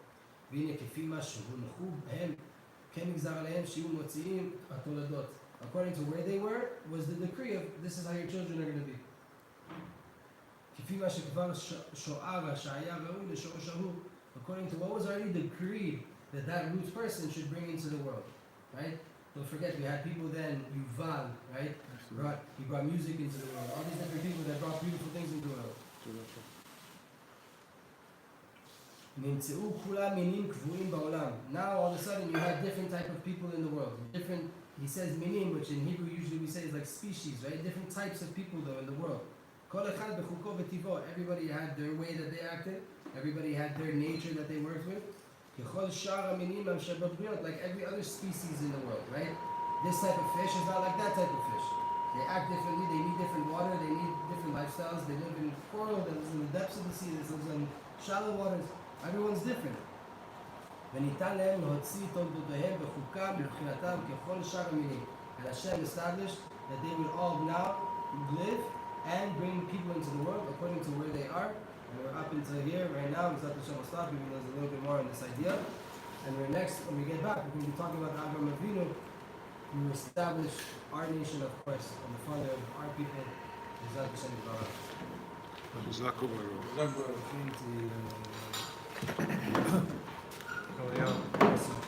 Let's say Hashem sent somebody for you to give him Parnasa, and you didn't do it.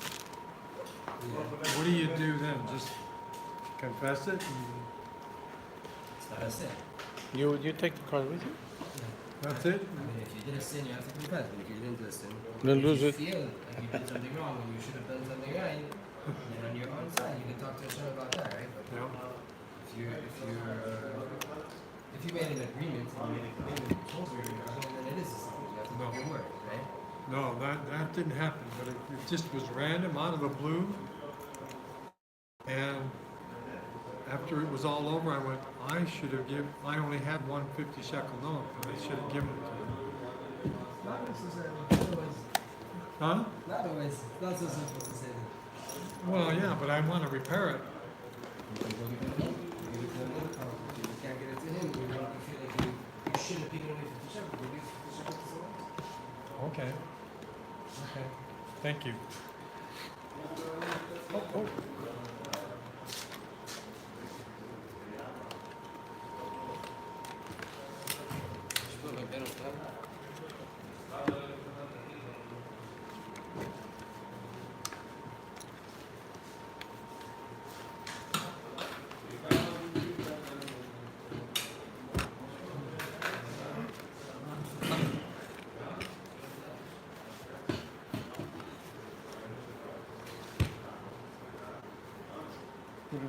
I'll put it back.